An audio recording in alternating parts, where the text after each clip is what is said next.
Hello, welcome to the Awakening Report. I'm your host, Doug Hamp.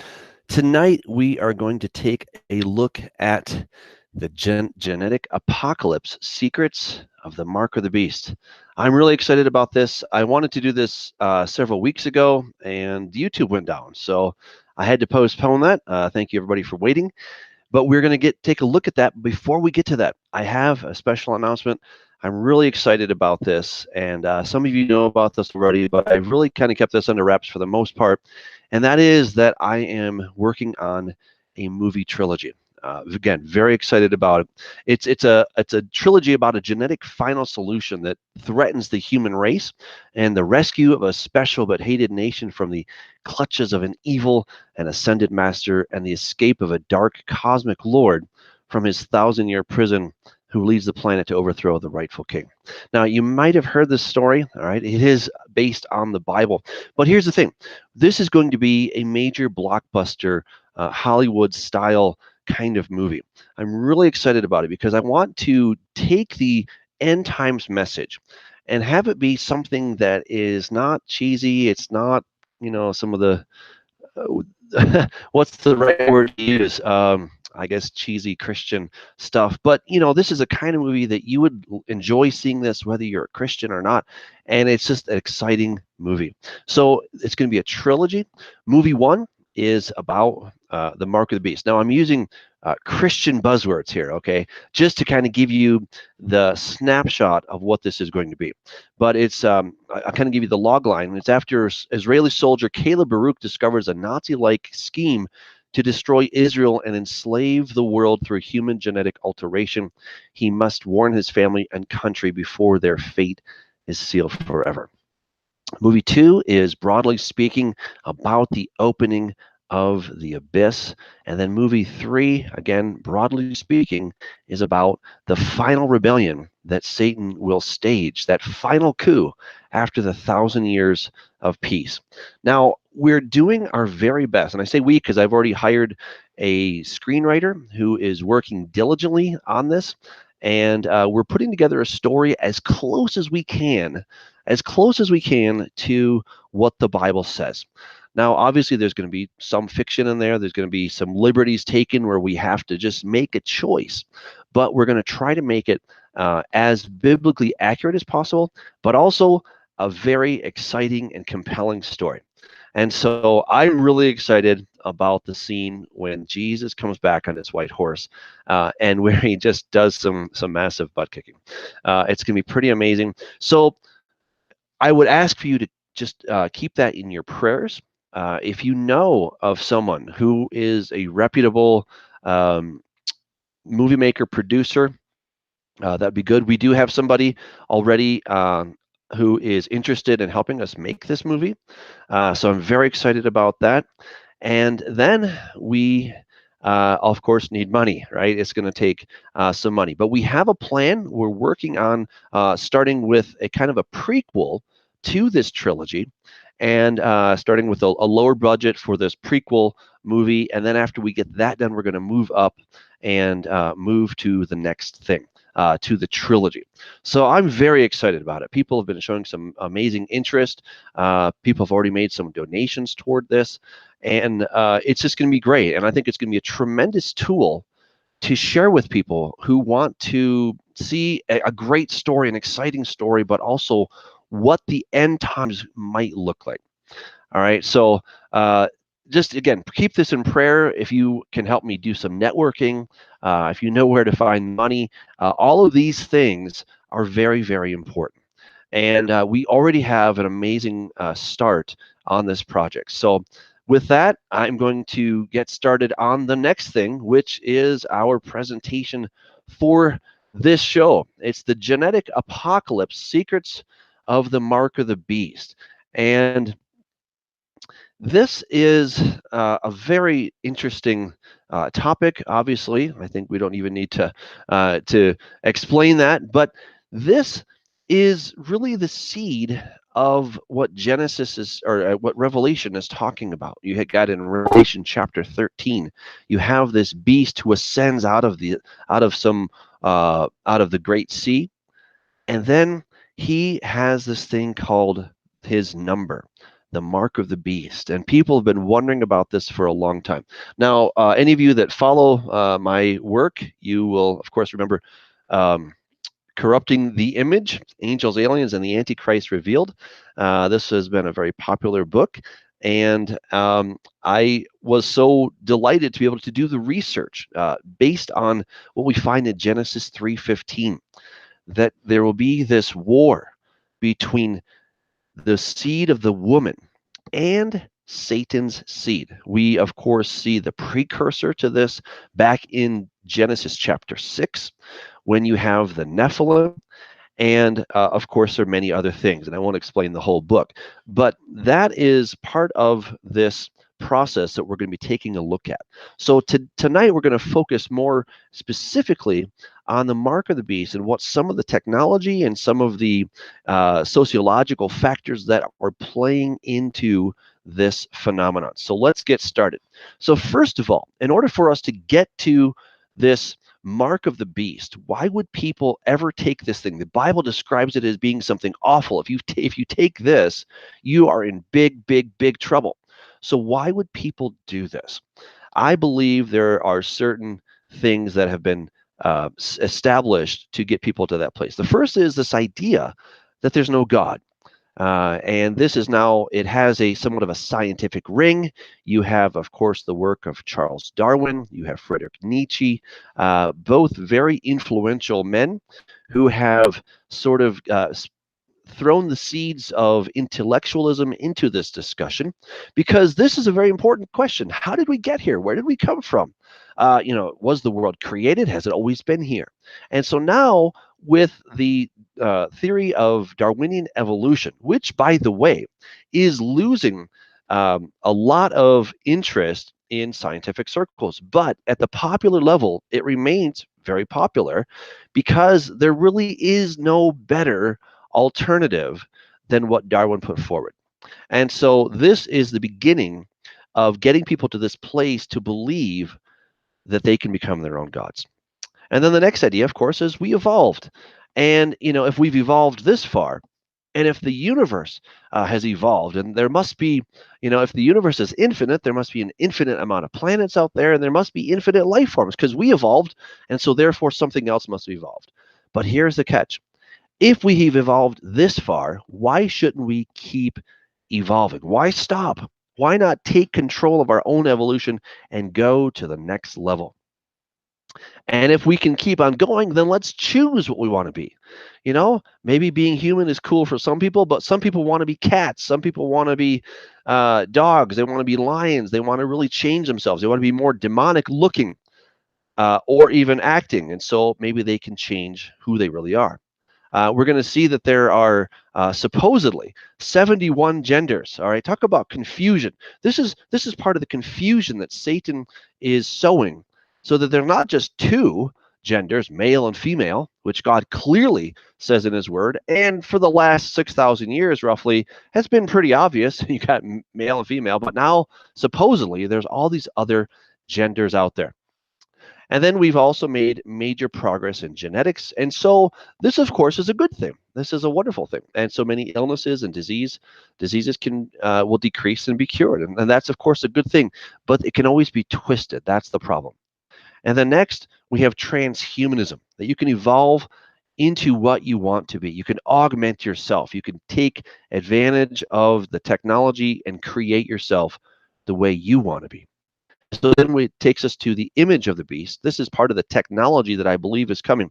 Now, I want to say concerning technology, I love technology.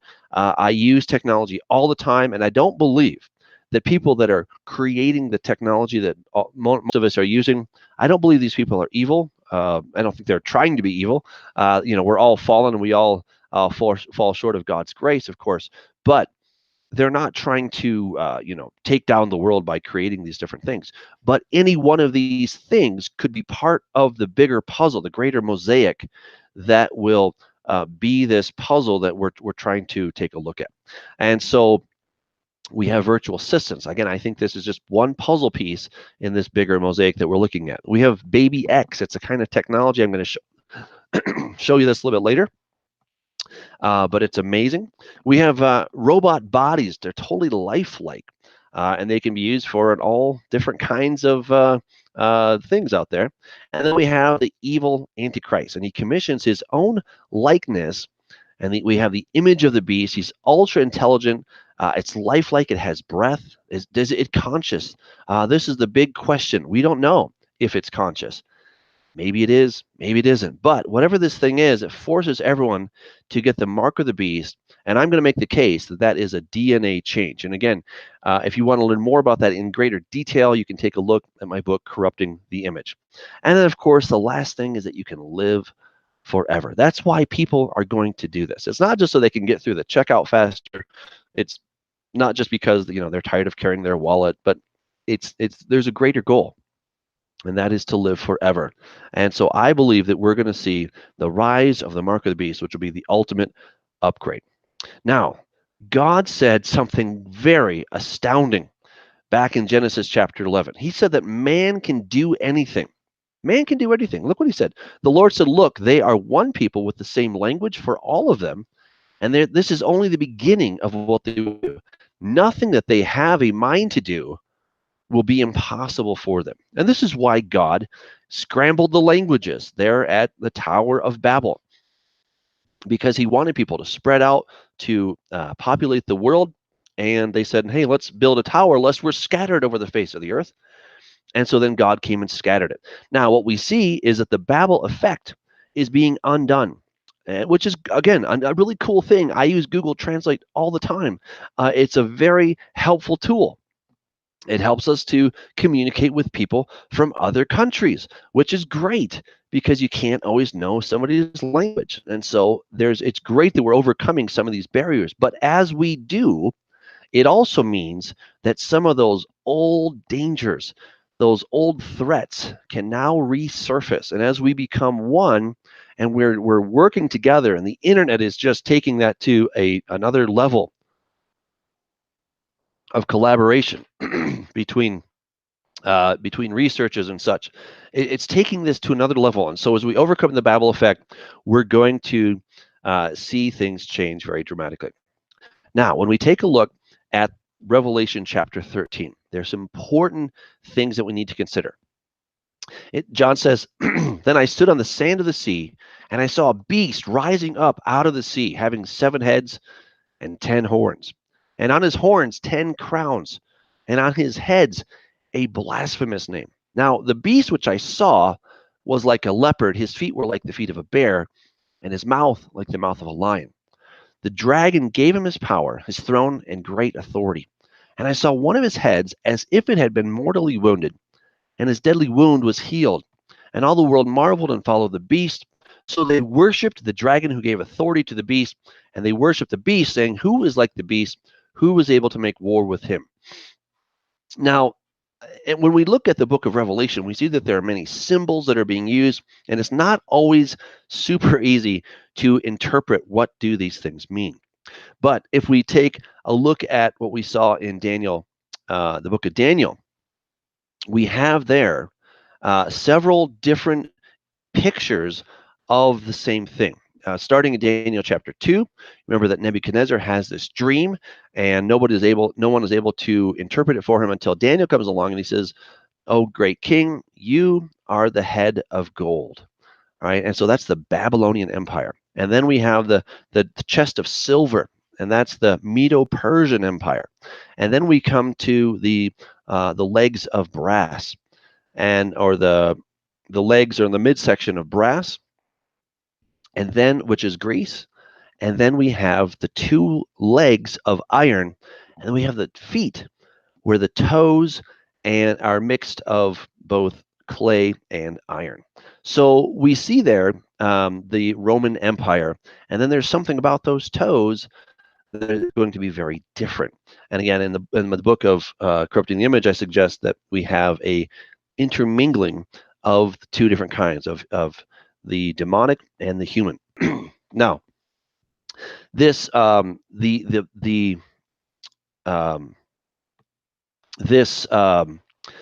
this Antichrist, or this beast, he's going to have a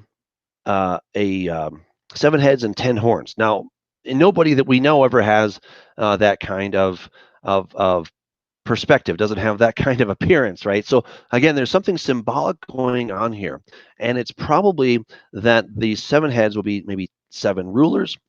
Excuse me. 10 horns. We will take a look at this as we continue to go throughout this study.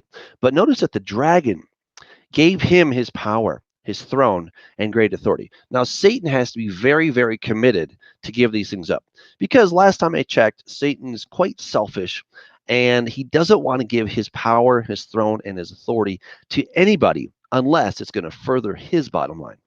So whoever he's giving this to is going to absolutely do his bidding. And it says they worship the beast, saying, "Who is like the beast? Who is able to make war with him?" This is a very impressive person. And it says he was given a mouth, speaking great things and blasphemies, and he was given authority to continue for 42 months. Then he opened his mouth in blasphemy against God, to blaspheme his name, his tabernacle, and those who dwell in heaven. It was granted to him to make war with the saints and to overcome them. And authority was given him over every tribe, tongue, and nation. All who dwell on the earth will worship him, whose names have not been written in the book of life of the Lamb, slain from the foundation of the world. If anyone has an ear, let him hear. He who leads into captivity shall go into captivity. He who kills with the sword must be killed with the sword, and he who hears the patience and the faith of the saints. So this is going to be a specific person, because he's going to speak actual blasphemies. And when we compare this with Daniel chapter 7, we see that there is a specific beast, and that beast is going to be thrown into the fire that's coming out from God's throne. We see this also in Revelation chapter 19, that it speaks about the Antichrist, or the beast, and the false prophet. Those two were thrown alive into the lake of fire. So again, this to think that this is only and solely a world system or an empire doesn't make a lot of sense, because it seems really difficult to throw um, a a system or a world empire into the lake of fire. It's talking about 2 specific individuals who will rise up. And then we see another beast. And I saw another beast coming up out of the earth, and he had 2 horns like a lamb and spoke like a dragon. And he exercises all the authority of the first beast in his presence, and causes the earth and those who dwell in it to worship the first beast, whose deadly wound was healed. So again, here's the challenge. Are we talking about a system or a person? And I would submit to you that it might be both. It might be, because it's using the symbolic language, it might be talking about a world system. Maybe it's talking about 7 different world empires. That's a possibility. But I also think that it is speaking specifically about an individual who will rise up in the last days. And we seem to have a reference to this individual in the book of Zechariah.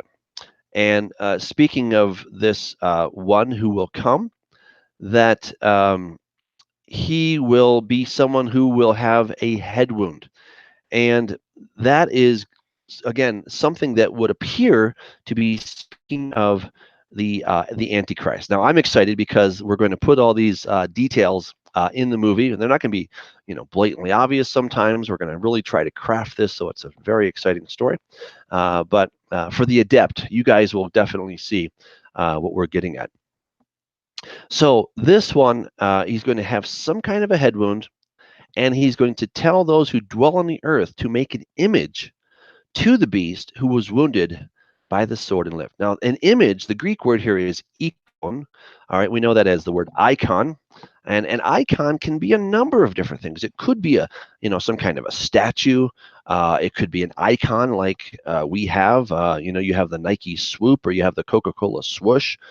These are different kinds of icons. For those of us who use computers, we're familiar with icons. It's just a little picture, and it tells you click on that, and then your app or whatever it is opens up, or maybe on your phone.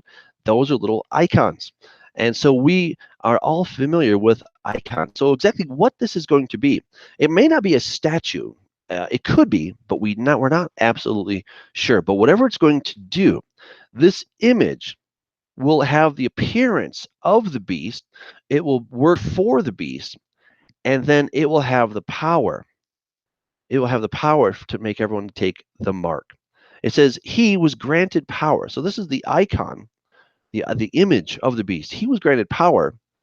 Excuse me. This is speaking about the false prophet. He was granted power to give breath to the image, to the icon of the beast, that the image of the beast should both speak and cause as many as would not worship the image of the beast to be killed.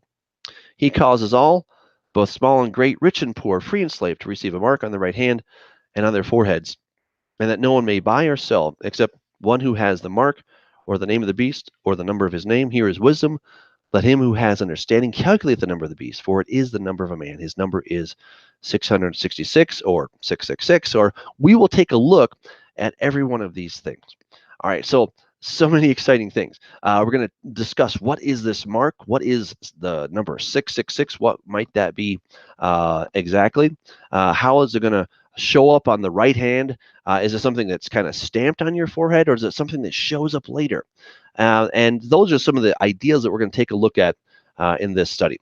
So some important clues that are found in the book of Revelation. We have the dragon. We've got the beast. He's going to speak blasphemies. He's going to make war with the saints.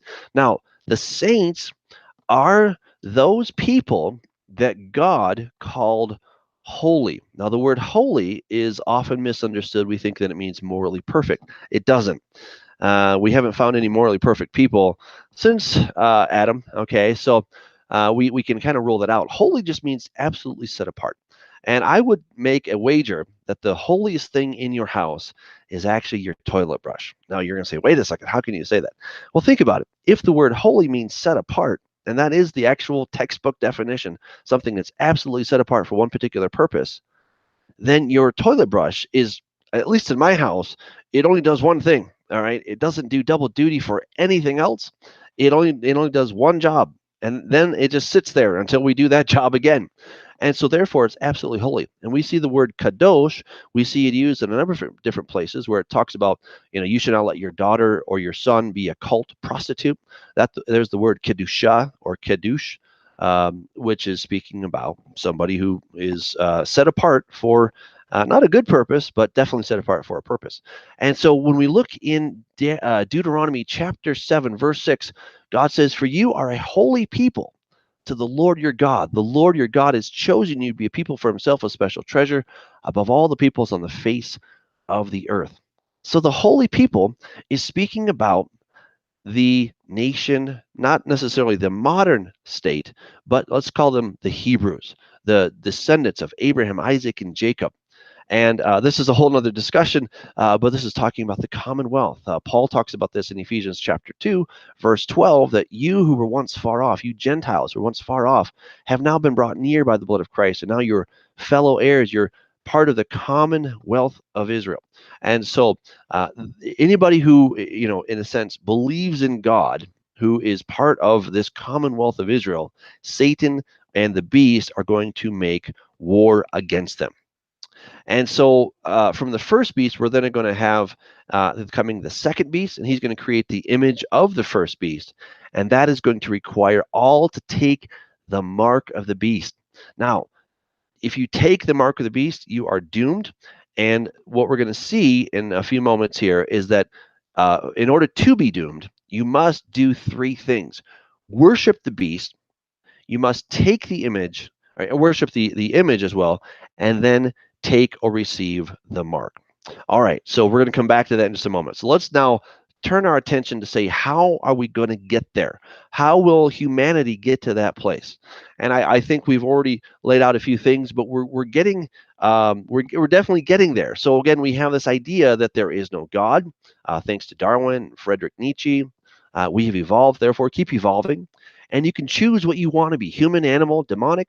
And of course, as I said, there's already 71 genders, whereas God made 2. And so we have a tremendous amount of confusion. And I believe that transgenderism is a means to a transhuman end and possibly the mark of the beast. I'm not saying that one is going to absolutely lead to the other, but it paves the way for the other.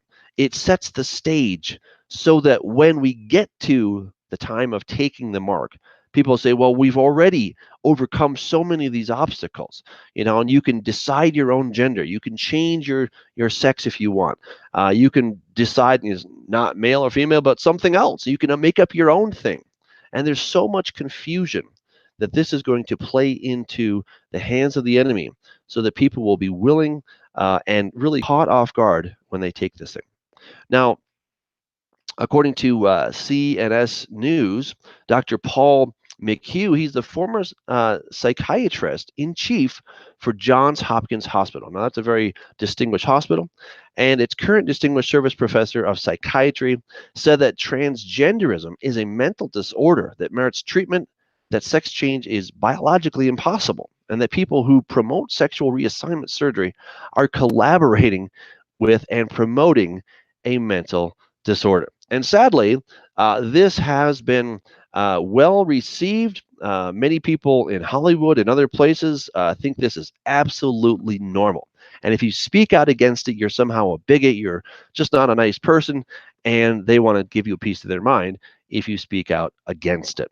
But oh, the utter confusion when we have this kind of talk.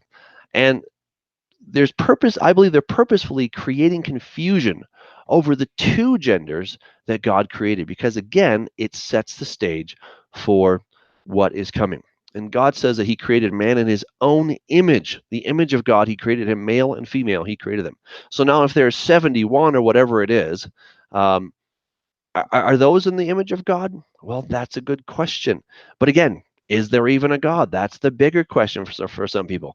And if, as evolution suggests, we have evolved this far, who's to say you can't decide to be whatever you want? And this is where we have to come back to the Bible and say, no, we've got to stick with what God said. There's only two. You either have an X and a Y, or you have an XX. That's it. That's why it's so easy to really figure out what you are, and you can't go and say, well, I'm something else. No, you're either this or that. Now, you might be a woman who's a little bit of a kind of tomboyish. Okay. You might be a guy who's slightly effeminate. Okay. But it doesn't make you the other. It doesn't make you the other. And so stay with the sex that God gave you. Really works out a whole lot better. So could it be that this is prepping mankind for the coming of the mark of the beast, or 666? Transgenderism is prepping, I believe, mankind for the mark, because it makes us question the most basic assumption about who each of us is, male or female, which is 100% antithetical to God creating man, male, and female. If male and female are in question and can be changed, then perhaps humanity is up for grabs too. And speaking of being transformed into beasts, these are some humans who believe that this is a better alternative to just having a pretty face and regular hair. As you can see, one man put whiskers in his face to be some kind of a cat. Now, I wonder how these people hold down a day job. I'm supposing they don't. But again, this is the kind of just disfiguration that some people want to do to their bodies. Obviously, this is very extreme, but again, it always takes it to that extreme level, and then we come back a little bit, and then by the time we move on, these things don't seem as extreme after some years. So again, after all these things, could it be that man is ready to become the beast? He's actually ready to be transformed and to be something else, but not only to be a beast, but maybe to become a god. So transhumanism is a slippery slope to destruction. I would argue that it is. So man becoming his own god. We have transhumanist Richard Seed. He says we're going to become gods, period. But if you're going to interfere with me becoming a god, you're going to have trouble. There'll be warfare. So he's very set on becoming a god. And again, if you don't believe in God, you don't believe that there is an afterlife, that there's a resurrection, that there's hope beyond the grave, then of course you're going to fight tooth and nail to hold on to this life, because it's all you have. And look, I'm not trying to die. I'm not trying to check out early. I want to enjoy my life, and I praise God and thank Him every day that He has put me on this planet. But I also know that a day's coming when I will check out. It happens to everyone.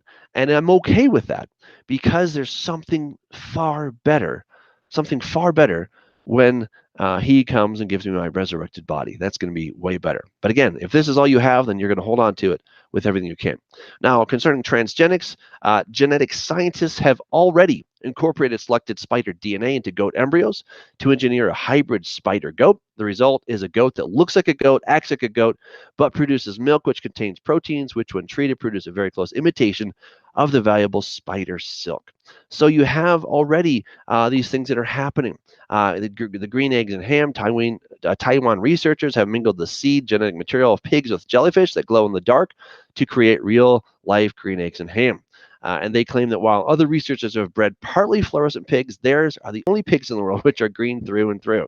The pigs are transgenic, created by adding genetic material from jellyfish into a normal pig embryo. And this is old news. I just want to point that out. This is 2006. All right, so they have been busy since 2006, but this gives you an idea of the kind of research, the kind of progress that they're already making. According to Juan Enriquez, chairman and CEO of biotech company, he stated that humanity is on the verge of becoming a new and utterly unique species, Homo evolutus. And what makes this species so unique is that it takes direct and deliberate control over the evolution of the species. The day may come when we're able to take the best biology of the known animal kingdom and make it part of our own. This isn't just about being a bit stronger or having perfect eyesight our whole lives. All of our organs and limbs have weaknesses that can be addressed, and there are also opportunities to go beyond basic fixes and perform more elaborate enhancements. So this is what what he is saying concerning where we're going. Homo evolutus. And again, why not? If we can, if we have evolved this far, why not just keep on evolving? Again, makes sense. The chimera in Greek mythology was a monster with a lion's head, a goat's tail, a dragon's tail. It was universally viewed by the Greeks as a hideous creature precisely because of its unnatural hybrid makeup. And we are in a time where scientists are seriously contemplating the creation of human animal hybrids. That's according to Joseph and Franco. And according to Werner Verge, he writes in H plus, within 30 years, we will have the technological means to create superhuman intelligence. Shortly thereafter, the human era will be ended. And I believe that is where we're going. We're coming to that place that we are getting there. Now, they're predicting that by 2045, we will hit the singularity. And it would appear that we're making great strides toward that. According to Leon Cass, he says, human nature itself lies on the operating table, ready for alteration, for eugenic and psychic enhancement, for wholesale redesign. Now, let me just stop there. The eugenics movement was started in America in the 1920s, and what happened is they did forced sterilizations on the undesirables. So somebody who was undesirable might be someone who is of the wrong race. They have the wrong color skin. Maybe they're a little bit slow. Maybe they're mentally they're not as fast as somebody else, and so some people made the decision that because this person is mentally challenged, that they should not be able to have children. And this eugenics program started here, but then guess who caught wind of it? The Germans. And it was taken over, and the idea of eugenics or racial cleansing is what they called it. Racial cleansing took on, and of course, we know what happened from there. They slaughtered millions of people in order to get rid of it. Now, part of their rationale was that they did not want the lower species, the lower subset of humanity, to mingle with the pure Aryan race, and so they wanted to. They were trying to create in amongst themselves by beautiful people mating with beautiful people to create a super race called the Ubermensch, the Superman. That was their idea, but of course it ultimately failed for various reasons that we won't go into right now. But now we're trying to do the same thing. We're trying to create this Superman, is what is happening. And so he goes on to say, in leading laboratories, academic and industrial, new creators are confidently amassing their powers and quietly honing their skills. While on the street, their evangelists are zealously prophesying a post-human future. For anyone who cares about preserving our humanity, the time has come for paying attention. All right, so we are here. This is from the Daily Mail. They say 150 human-animal hybrids are grown in UK labs, embryos produced secretively for a number of years. And so we're really at the place where humanity is on the verge of becoming transhumanist, and the steps that have been needed to get here, to reject the image of God.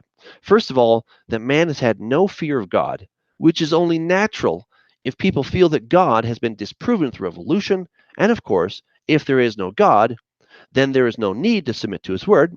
And having rejected the author of the word, man is under no obligation to accept the statements in his book, nor is he seeking the solution to man's problems prescribed in the book. And believing that he's evolved this far and the complexity of the human body is due to evolution, man believes that he should carry on his own evolution. Man desires to direct his own destiny and rewrite his source code by mixing it with creatures, and by rewriting his DNA according to his own wisdom. Man therefore rejects the image of God, which is coded in his DNA. And should the right opportunity arise, man might be willing to go through the ultimate upgrade and thereby completely reject the image of God.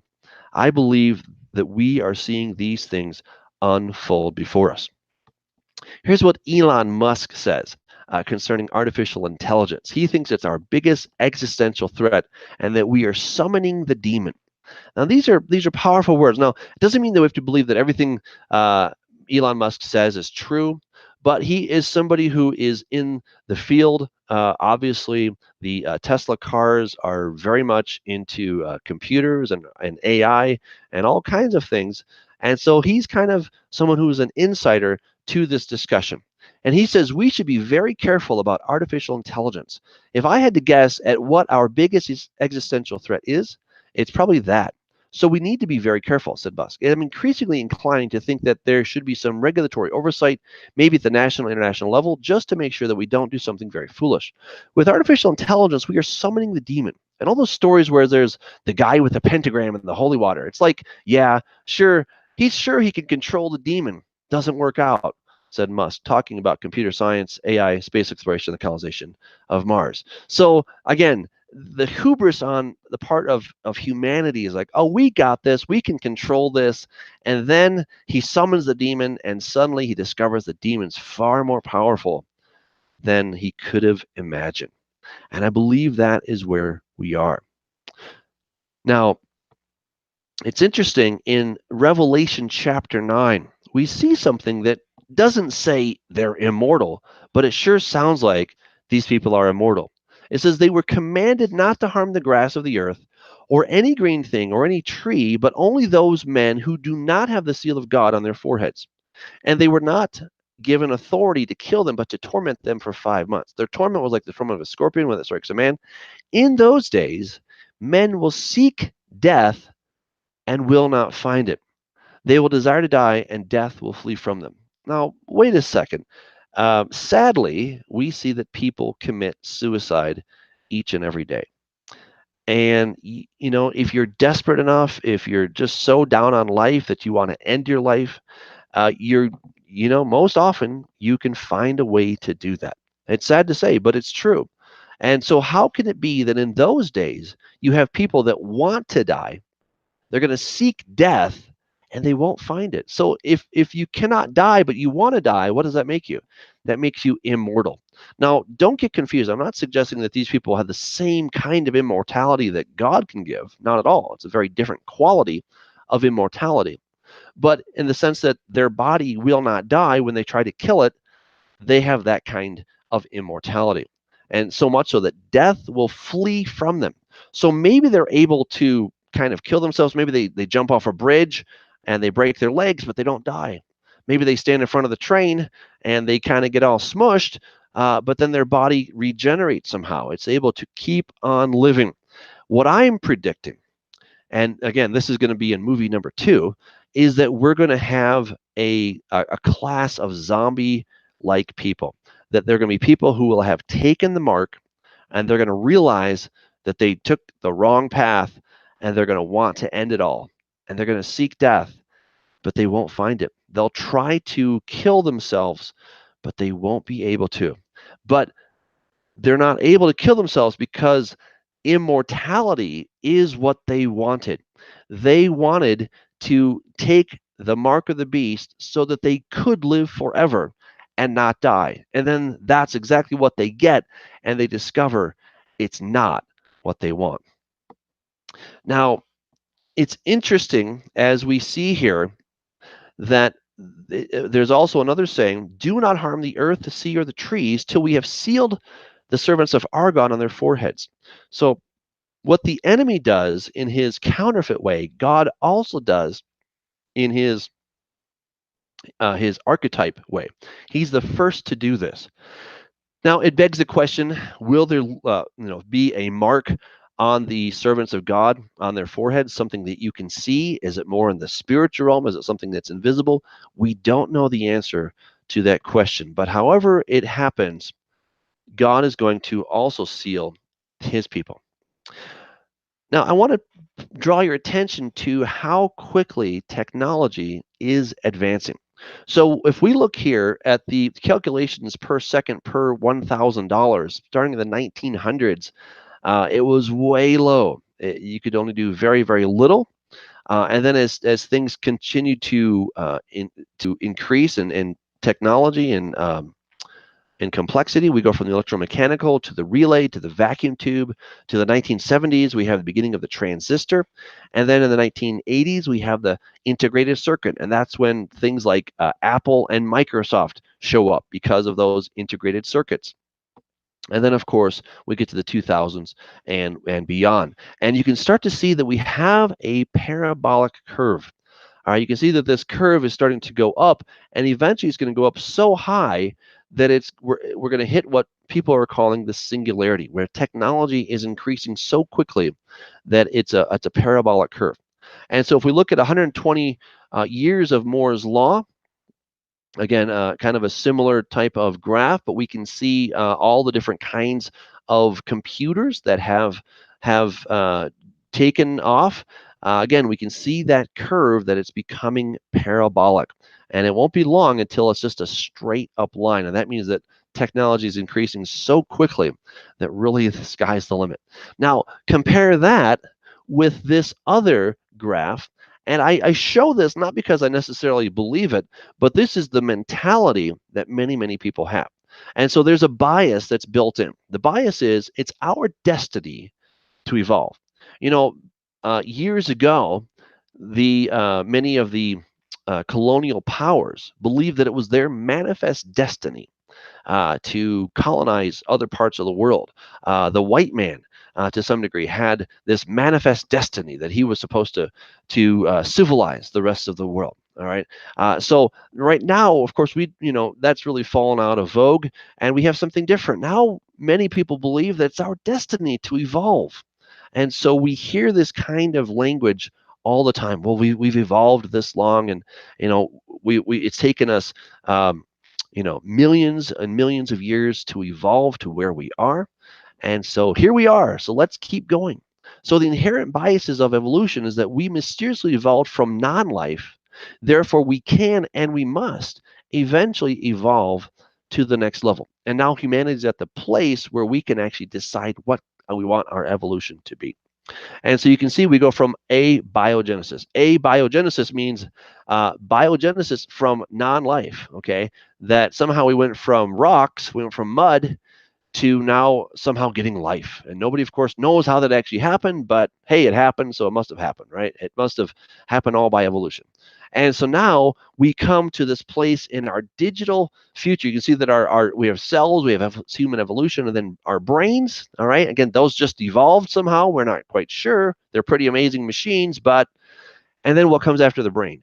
The digital, all right? And then the next thing with the big question mark is the bio-digital fusion, where we start to mingle the brain and our silicon chips together in some way so that we can become godlike.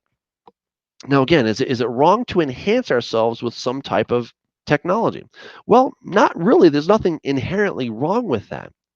There's nothing inherently wrong with augmenting our bodies or making them better or fixing things. I don't believe that's the problem, but I believe it's when we start tinkering with our DNA to the extent that the code that God has put in us in his image no longer reflects his image. I believe that is where the problem lies. And again, I just want to say that I'm very much pro technology, but I'm against the mark of the beast. Now, Ray Kurzweil, a very intelligent man, he has been speaking about the singularity for a long time, and he reserves the term singularity for a rapid increase in artificial intelligence as opposed to other technologies, writing, for example, that the singularity will allow us to transcend these limitations of our biological bodies and brains. There will be no distinction post-singularity between human and machine. He also defines his predicted date of the singularity at 2045 in terms of when he expects computer-based intelligences to significantly exceed the sum total of human brain power, writing that advances in computing before that date will not represent the singularity because they do not yet correspond to a profound expansion of our intelligence. So everything that we've seen up until now will seem like child's play. And by the time we get to 2045, there'll be this kind of this quantum leap, this singularity where man is really no longer human. Man is now post-human. And so from now until then, we're in this stage of transhumanism. The trans being that we're transitioning from just being simple humans to now being something, human plus, to become better than what we are today. And again, while it sounds nice, it sounds exciting, and of course, who doesn't want to have superhuman strength and all that stuff, but it comes at a price. And what I would suggest is that while Ray Kurzweil may have, nice motives, I don't know, but it only takes one crazy man to take something that is intended for good and to use it for evil. And I believe that is what the Antichrist will do. And my computer is kind of stuck here. 1 second. We'll get it going. So we see happening today biohacking.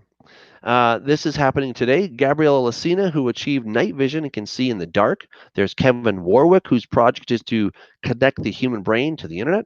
Then we have Tim Cannon, who implanted a device connecting to his Android phone on his arm, and he can track his health through the device, and it sends him text messages when something is wrong. And then we have Neil Harbison, the first cyborg to be officially recognized by a government. He can hear colors and has antenna implanted in his skull. Interesting. He can hear colors. So this little device you can see there with the number 1 in front of it, it looks at the apple. It then senses what color it is, and then it translates that into some kind of a signal that goes to his ears, and then he can hear what color that is. Now, again, that sounds pretty weird. But here you have technology that's helping a guy that he's colorblind, and so he cannot see any colors. And so this technology is helping him. Now, on the surface, that's great. There's nothing wrong with that, in my opinion. But what can come from it is that we can say, look, we've already come this far. Why not go to that next stage? Why not just take this technology that is being put in front of us so that we can become all that we want to be?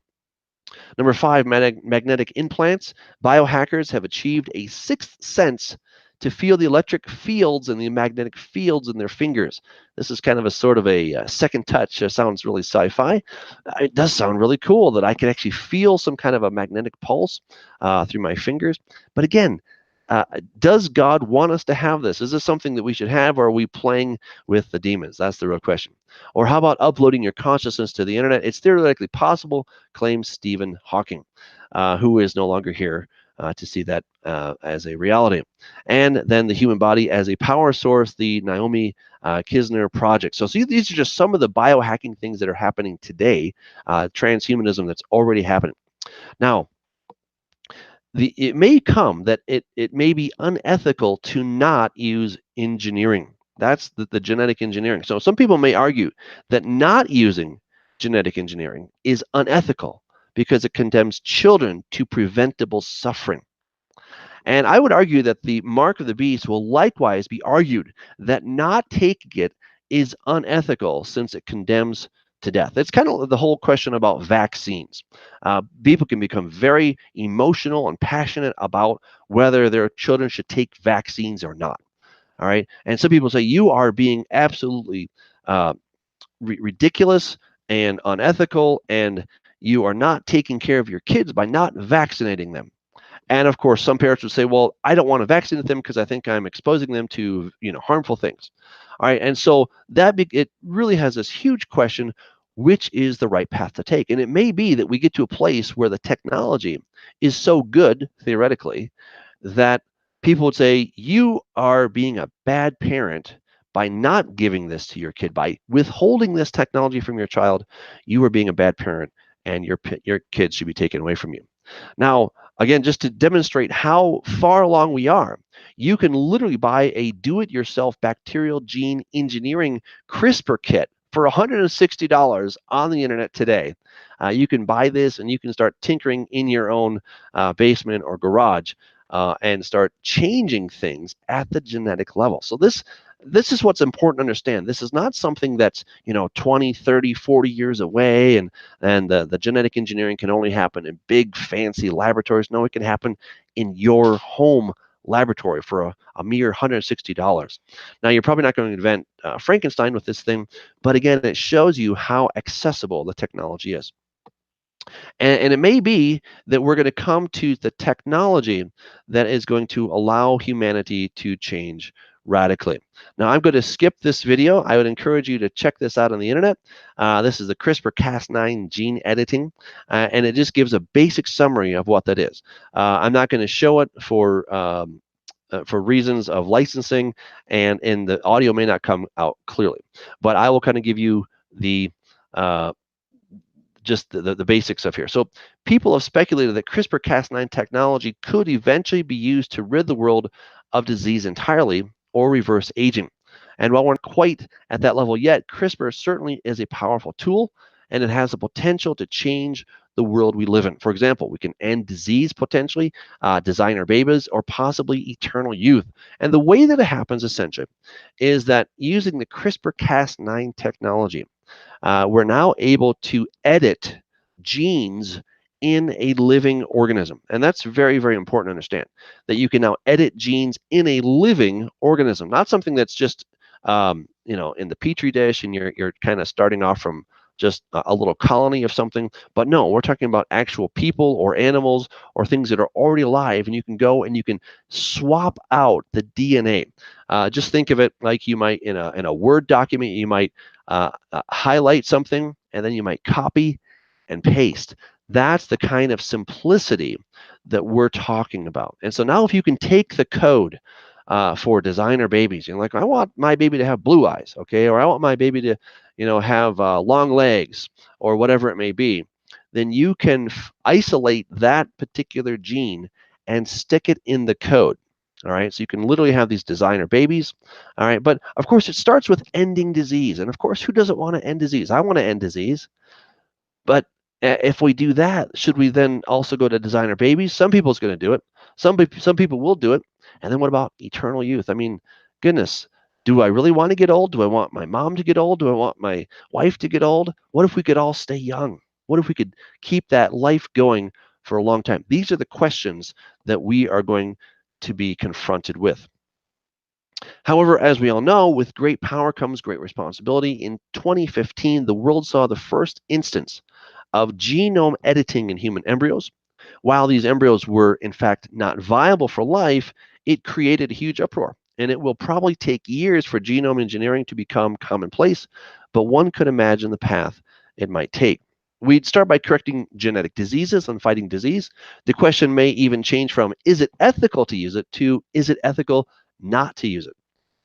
But once the door is opened, it's not a big step to start using CRISPR-Cas9 for so-called vanity traits such as good looks, intelligence, or athleticism.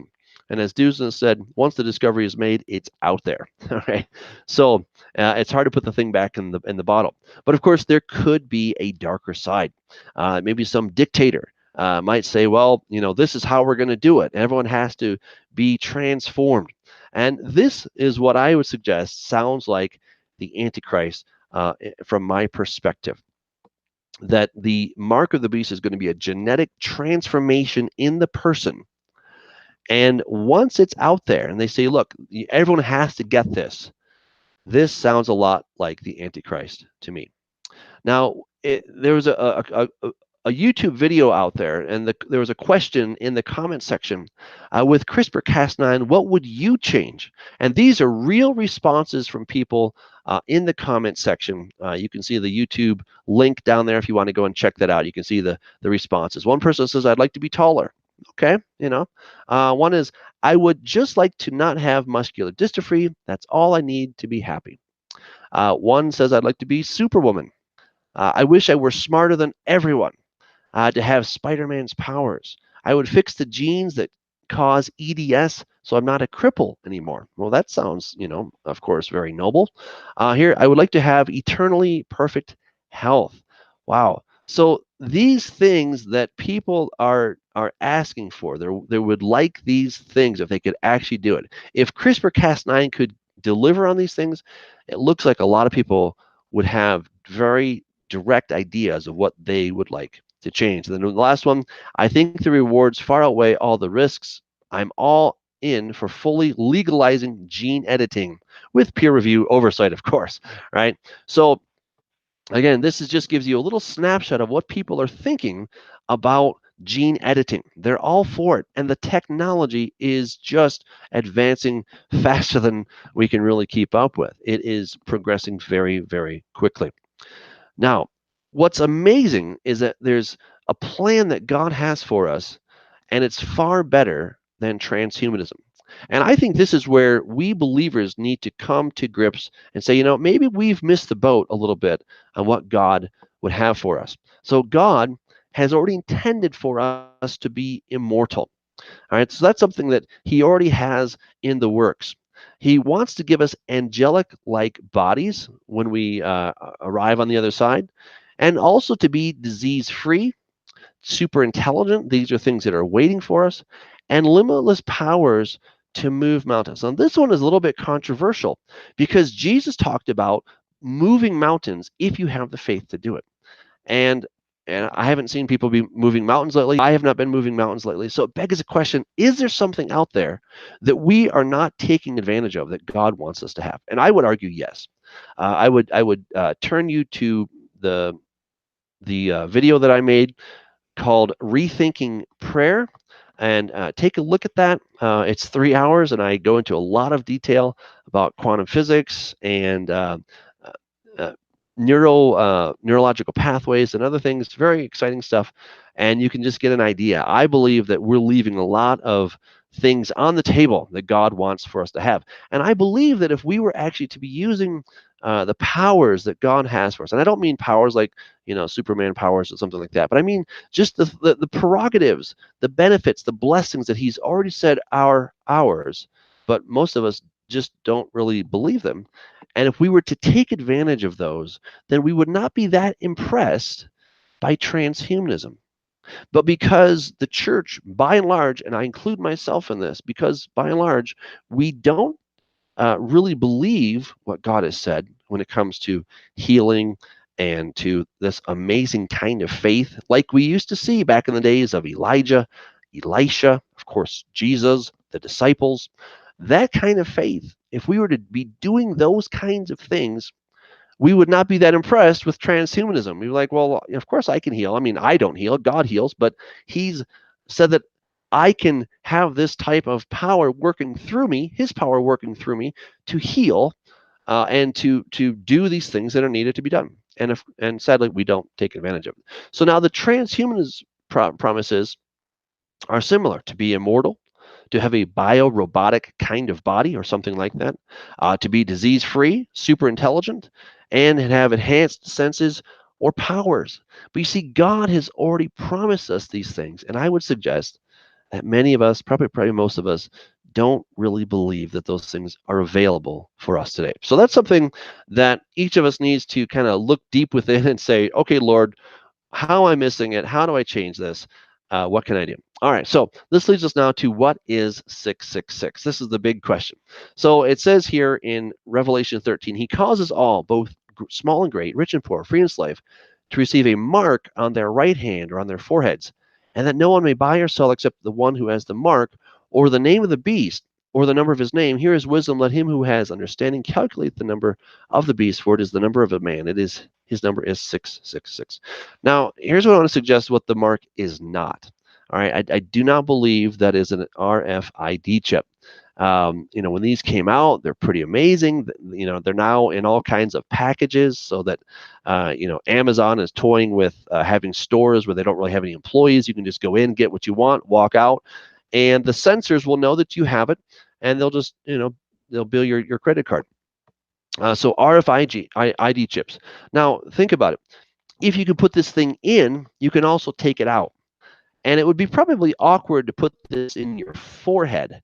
So this is probably not the technology of the mark of the beast. This is probably not the fulfillment. Of course, back in the day, back in the 90s, when the barcode came out, whoa, I remember hearing about it. Hey, this is the mark of the beast, right? And I did research, and I'm like, oh my goodness, like look at those lines. Those red lines, they symbolize the number 6, and you can find it in every package, right? And so that was kind of the thing. Now, I'm not saying that this may not be part of the bigger puzzle, but I don't believe that the mark of the beast will just be people with barcodes on their foreheads or on their hands. It's kind of 1990s mentality. So I don't think that either of these two technologies, while they're very interesting, very beneficial, I don't think these are going to be the basis of the mark of the beast. Now, there's also a very popular theory that the name Allah is actually 666, and this is based on a examination of these letters and then a comparison with the Greek letters. So you have the Chi, Xi, Sigma, and that when you compare what John was really seeing, he just kind of wrote these down as what he was seeing. He wasn't trying to say 666, but he was trying to say the name Allah. I'm less convinced of this. I just don't think it makes a lot of sense. For example, Arabic can be stylized very differently. It doesn't have to always look like that. So this is not consistent. The chi, which is a 60, is standing in Greek, whereas it's lying in Arabic and quite a few of these things. And then the sigma is not the same, and the Arabic is on its side. So there are just a number of things that make me go, I don't know. I'm not entirely convinced that we're looking at the name of Allah. Now, could it be that people might think that it is somehow related? I think that's possible, that maybe when this mark happens, that it might have an appearance that kind of gives people this idea that, oh my goodness, this we need to get this mark because that's the Mahdi or something like that. But again, I'm just not really convinced that this is actually the mark. Now, we also have the Greek gematria, and I think probably that the number of his name is probably the value of what his name is. And so in Greek, as in Hebrew, each letter represented a number because they did not have a separate system for numbers. We have they're actually Indian numbers. Sometimes people call them Arabic numbers, but they're actually Indian numbers, and they're very handy. But they did not have those much in the ancient world. So each letter has its own value, and so we can see here one reads philo e arithmu me. So I love her's number. I love her whose number is 545. All right, so this is an ancient Greek manuscript, and he's actually using the 545 to talk about who this is. Now, we don't know because there could be a lot of ladies with the number 545, but there's only so many that could have that particular number. But it's kind of a cute way to say that. So this to me sounds like what John is saying, that this person has a name and the value of his name is 666. There's another one. Amarimnus thought upon his lady Harmonia for good. The number of her honorable name is 45. Okay, so again, the bottom line here is once we know what his name is, it will in some way add up to 666. But the trouble is, knowing 666 does not reveal his name. So we could, take this number and start putting a bunch of names in there, and we could get a bunch of results. Some people thought it must be Nero because that added up, but there are other names that add up to 666 as well. So it's not only Nero, but we will not know until this person is revealed. And then once he is revealed and the letters of his name are added up, oh, it's 666. Okay, so there is something to that. And as far as it being on the forehead and the hand, I believe that we have kind of this endorsing of God's word on the forehead and the hand. This is the prototype, and then putting it on the forehead or the hand in the beast system will be the counterfeit. And so we see here in Deuteronomy chapter 11, therefore you shall lay up these words of mine in your heart and in your soul and bind them as a sign on your hand, and they shall be for frontlets between your eyes. You shall teach them to your children, speaking of them when you sit in your house, when you walk by the way, when you lie down, when you rise up, and you shall write them on the doorposts, etc. And so I believe that this is actually the biblical prototype of what is going to be later the counterfeit. Now, concerning the mark, according to the Liddell Scott Jones classical Greek lexicon, this word here is engraved, imprinted, stamped, or an endorsement, or even a snake bite. That's also a mark. All right. And the word here in Greek is charagma, and it's any mark engraved, imprinted, or branded, such as the serpent's mark. That is, it's the bite or the sting. And with this in mind here, so we have that. We also have stamped money or coin. We have, metaphorically speaking, a mark, a stamp, or a character. So it could be somebody's character stamped in, or an endorsement. So it's hard to say exactly which one of those it is. But let's consider the snake bite for just a moment. So you can see there this person who has been bitten by a snake, and there are two fang marks that are left. That is the charagma. That is what's left from the snake bite. I would suggest that something that is analogous to that, okay, and again, I say analogous because I'm not saying it's absolutely this, but it's something that's similar, that the mark could be like a snake bite mark or a vaccination mark. So the mark from a snake bite is what is left over from the snake biting. The venom has been injected, thus the mark is the scar or the memory of what happened. So I raise the question, could the mark of the beast be analogous? Is it the wound or evidence of an injection that was made there or something that manifests later? So imagine this scenario, if you will. Somebody says, okay, I want to take the mark of the beast because I want to live forever. I want to change my DNA so that I can become a god. And perhaps the injection is made on the right hand, possibility.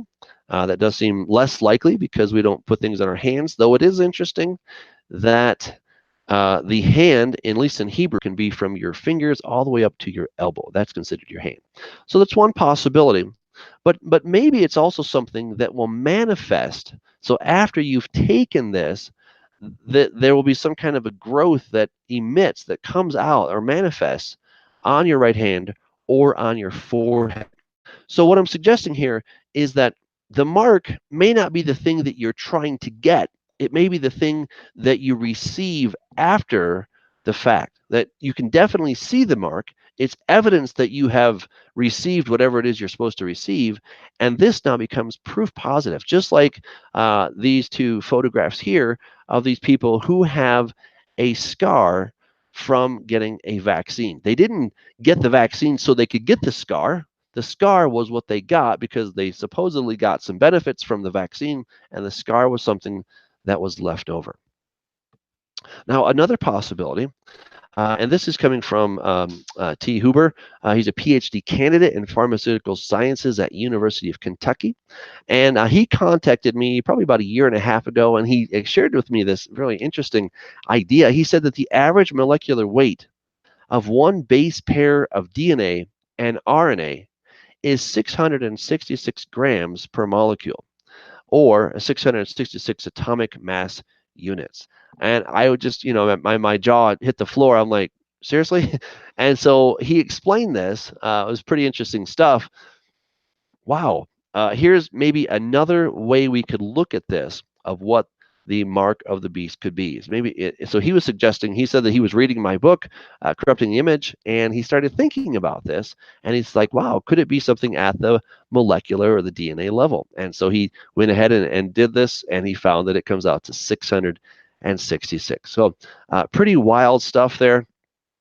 So what is 666? Well, again, he causes all, both small and great, rich and poor, free and slave, everyone, no exceptions, to receive a mark on their right hand or on their foreheads as some kind of an imprint, and that no one can buy or sell. That is, trade is impossible without it, and the consequence for not getting it. But what is the motivating reason to get it? You see, I think we've kind of looked at it and said, well, we know what's going to happen if you don't get it, but is that the actual reason to get it? That's the big question that we really have to consider. Is that the real reason to get the mark, or is that what's going to happen if you don't get the mark? And so that's where I would suggest that we are. So except one who has the mark or the name of the beast or the number of his name, here is wisdom. Let him who has understanding calculate the number of the beast, for it is the number of a man, and his number is 666. So could it be that it's some kind of a mixture between gematria and molecular weight? Again, we don't know entirely. But for example, the beast, perhaps that will equal 666, whatever his name is going to be. People worship or believe in him and his image. They want it. The beast will then share his code or his seed or his DNA, the charagma, the imprint. And then worshiping the beast and the image and taking the mark is what makes a person transformed, is to transfer the DNA forever. So again, just to help clarify this, in order for this mark to take, and what is going to damn people forever is if they take the mark of the beast, if they worship the beast, and they worship the image of the beast. So there's three things that are required for this transformation. And if they do those three things, then there will be no hope for them, because they will have done something that they were not supposed to do. So with that in mind, we then can turn our attention to the image of the beast. And it says, he was granted power to give breath to the image of the beast, that the image of the beast should both speak and cause as many as would not worship the image of the beast to be killed. And he causes all, both small and great, and we already read that there. And so again, this is the mark that we're looking at here. So this false prophet is going to give breath to the image of the beast. And this image is going to then, in turn, make everybody get the transformation. So here we have some talking heads. Welcome to the talking head demonstration. And I'm the result of a collaboration between the speech and vision groups at the Cambridge Research Lab in the UK. Until recently, I only had a voice. Now I have a synthesized face too. Last year, I could. So because it's hard to hear her in the broadcast here, but you can see that this is a face that is completely computer generated. Now, we've seen computer generated faces, but again, this is one that can absolutely interact with the computer. Again, quite astounding. There's also Baby X. Baby X is very cute. And so this, again, is a computer program. This is not a video of this man's baby, but it's a computer program. And here he is looking at, and the computer, or Baby X, is actually looking at him. And you have to just say, oh, isn't she cute? Right? But again, these are the kinds of technological advances that are happening in this field. Now, again, I am all for such things. I think it's wonderful. The technological advances that we're making are exciting. But when you put it all together and it gets in the hands of the wrong person, that could be catastrophic. We also have all the different ways to make avatars, and so we have Einstein. We have the first robot citizen in Saudi Arabia, and again, we're getting very close to the place where you can have robots that are now becoming lifelike. We're not quite there, but we're getting there. So Sophia, she's this humanoid robot, and she is on her way to actually looking and sounding quite human. Now, there's, of course, sadly, another trade, or I call it industry, where you have early versions. Well, could these be kind of early versions of the image of the beast, or something that is actually very seductive? And it feels so lifelike. It looks so lifelike that men are willing to spend an evening with these robots instead of with a human counterpart.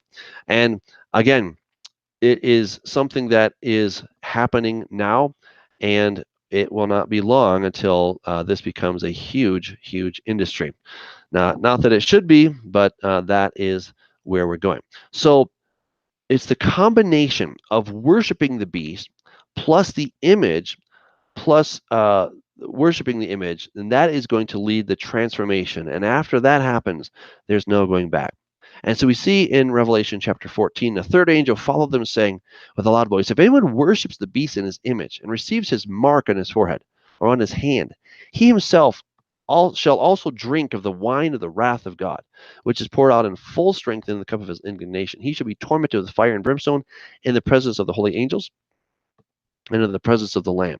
So the people that do these three things, they worship the beast and his image, and they receive the mark. Now, this is very significant because sometimes people say, well, what if the mark is forced on me? I don't want it. And somebody makes me take this thing. Well, according to what we see here, there are three things that have to happen. It's not just that you get the mark of the beast. And if that is in fact a genetic transformation, if somebody injects this DNA strand into you and you didn't want it, does that mean that you're doomed forever? I would argue no, because just getting the mark of the beast is not sufficient.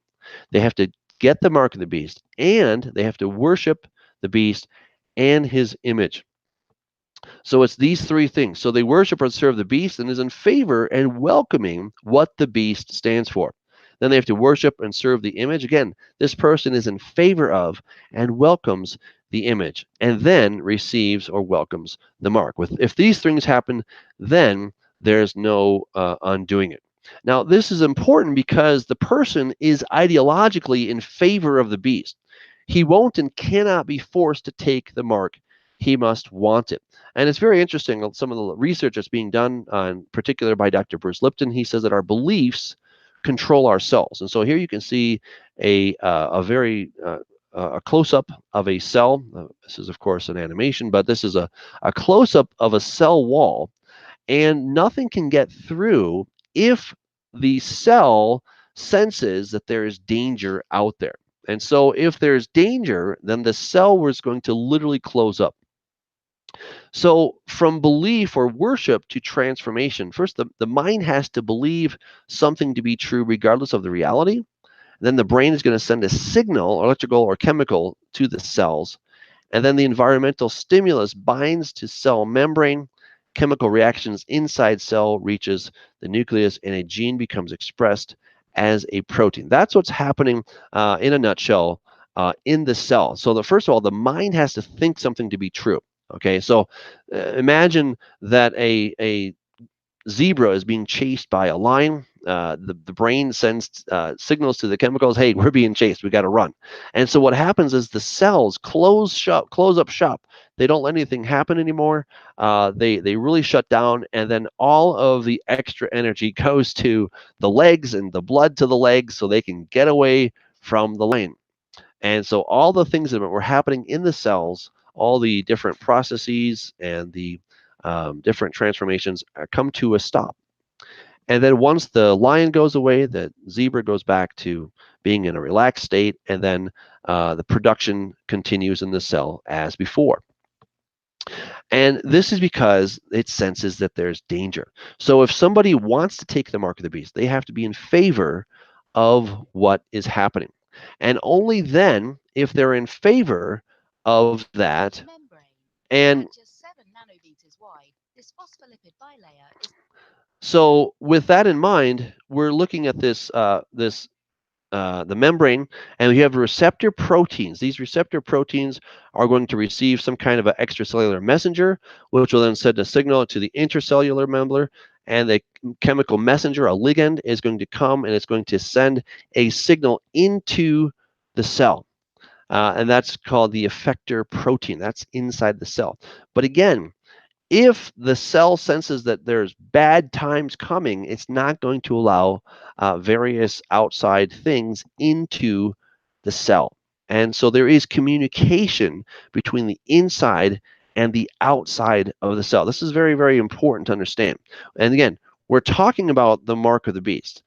So when the mark of the beast comes, if someone tries to force it on somebody to try to change your DNA, but you say, I don't want this, I don't want this, then you're sending signals to your cells saying, hey, times are bad, close up shop, and then it will not receive the DNA strand.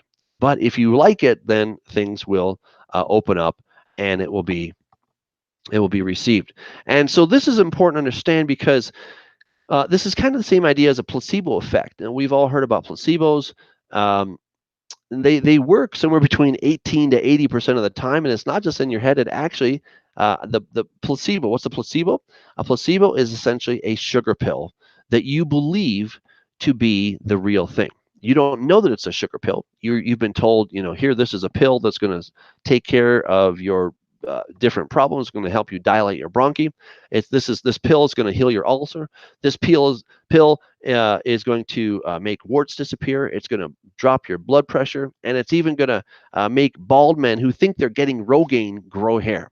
All right, so this is the power of the placebo, the power of the placebo. So what's happening then is the mind is thinking, oh, this is real, this is good, and so it can actually transform the body. So if the mind says, I don't want to receive this mark of the beast, then it will not receive it. But if the mind says, I want to receive the mark of the beast, then it will receive it, and the transformation will actually take place. And so again, there's also the nocebo effect, where negative beliefs can harm your health. And things that have happened, such as fatigue, vomiting, muscle weakness, colds, ringing in the ears, taste disturbances, memory disturbances. Remember, that's the big long list of things. These are the possible side effects. Some people read those, and then they say, oh my goodness, I got this ringing in the ears. I don't know why. And turns out that they were taking a placebo, but they read here are the possible side effects, and then they started to get that side effect. Again, just the power of the mind in relationship to the taking or the receiving of the mark of the beast. And again, what I'm really trying to drive home here is that if a person doesn't want to receive the mark of the beast, it cannot be forced upon them, because the body will reject whatever is put into it. And again, there's all kinds of interesting data. I'm going to just skip through a little bit of this. I think it's not entirely pertinent at the moment to understand all of these different things concerning placebos and nocebos, but very, very interesting stuff. And so we now have God's plan for man versus transhumanism. Just a review. Again, God wants us to be immortal, to have angelic-like bodies, to be disease-free, super intelligent, limitless powers. And transhumanism pretends to give these very same things, but God wants to give us those first. He's already made our bodies so amazing, and if we would really believe that we could move mountains, as Jesus said we could, if we don't doubt, then we'd see even more amazing things. And as far as taking this, the person has to do these three things in order to be completely transformed. They have to worship the beast, worship the image, and receive the mark of the beast. And then there is no going back. And then just to kind of bring this all together, I wanted to share from Daniel chapter 2. He says, as you saw iron mixed with ceramic clay, they will mingle. Here the Aramaic is mitarvin lehevon, with the seed of man, bizra anasha. So they're going to literally mix themselves, mingle themselves with the seed of man, but they will not adhere to one another, just as iron does not mix with clay. And in the days of these kings, the God of heaven will set up a kingdom which shall never be destroyed. So in modern terms, they will hybridize, mingle, mix, crossbreed themselves with the genetic material or seed of mankind. So to hybridize, that's to say that these kings will mingle with the seed of man, must necessarily it means that they are not humans. They're from a different species. They're not men. So they're not of the seed of men. Therefore, that they will mingle with the seed of men must mean that they are not themselves of the seed of men, which is to say they're not human. If they're not human, then what are they? Well, the 10 horns that you saw are 10 kings who have received no kingdom as yet, but they receive authority for 1 hour with kings, as kings with the beast. So they were kings in John's day. They will be in the days of Antichrist, and so therefore they're at least 2,000 years old. And since no humans have lived 2,000 years, they must be a different kind of being, and I would suggest that they are fallen angels or potentially demons. And so we come now to the genetics of Satan's seed. So the coming of the lawless one is according to the working of Satan with all power, signs, and lying wonders. The dragon gave him, the beast, his power, his throne, and great authority. And so they worshiped the dragon who gave authority to the beast, and they worshiped the beast, saying, who is like the beast? Who is able to make war with him? So this beast, or this antichrist person, is going to have the very power of the devil. He's going to have his throne, and he's going to have great authority. He's going to have the authority of the dragon. And this is why I would suggest that this antichrist is not going to be a regular person. He's going to have some kind of a genetic transformation that will happen in him. In Genesis 3:15, I will cause enmity between you and the woman, between your seed and her seed. All right, so he's speaking to Satan, saying that Satan has seed. And that's the beginning of this. And we see in Genesis chapter 6 that the sons of God came down and they took daughters of men, and they begat the Nephilim, or the giants, as a result. And so, as it was in the days of Noah, so it will be at the coming of the Son of Man. So, looking at this transformation, I believe in Daniel 7:8, we have a description of the transformation of the Antichrist, going from being a regular human to becoming now someone who is transhuman or posthuman, or who is literally becoming the beast. Daniel says, I was considering the horns, and there was another horn, a little one, coming up among them, before whom 3 of the first horns were plucked out by the roots. And it says, it grew up to the host, the tseva of heaven, and it cast down some of the host, tsava, and some of the stars to the ground, and trampled on him, and even exalted himself as high as the prince of the host. So what I see here is that this little horn, there's some kind of a transformation, that it is going to become one of the other horns. 3 of them are going to be plucked out by the roots, but it's going to be grow up to be one of them, and then it will have actually power over them. It grows up to the host of heaven, and it's going to cast down some of the host of heaven. Now, the host of heaven here are talking about some kind of angelic beings. I would suggest these are bad angels, and some of the stars to the ground, and it trampled them. So it has now the power over the some angelic beings. And it says he even exalted himself as high as the prince of the host. Who's the prince of the host? It's not Jesus. The prince of the host is actually the angel Michael. All right, the archangel Michael. We see that in Daniel chapter 12, that he is the chief prince who stands watch over the nation of Israel. And because of transgression, an army was given over to the horn to oppose the daily sacrifices, and he cast truth down to the ground. He did all this, and he prospered. So I would suggest that he is going to become one of the fallen angels. How will he do that? He will receive the DNA from Satan. He will then mix it into himself, and he will literally become a hybrid. And then when his DNA has been transformed, he will take that, and he will take the strand, then this new strand, and he will give it to humanity, who will then take it, and they will become similar to him, not the same in strength, but they will also want to have the same kind of immortality that this one has. So the implication is if that the 10 horns are demonic, then the little horn ascends to their level. He rises up in likeness to them. In other words, the little horn becomes of like nature to the 10 horns. He is transformed from simply human to a genetic hybrid between Satan and human. He becomes the beast. And so the Antichrist is going to be the genetic son of Satan. He will obtain Satan's own genetic material and then insert it in his body using possibly recombinant DNA or CRISPR-Cas9 technology, or even something better by then. We don't know entirely. But Satan will have finally succeeded in the incarnation.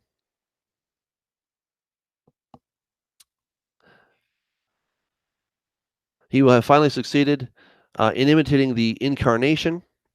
The conclusion fulfills the Genesis 3:15. Plus, it is consistent with what other angels did back in Noah's day. And so, with all of that in mind, we see that it's consistent with what happens in Daniel 2:43.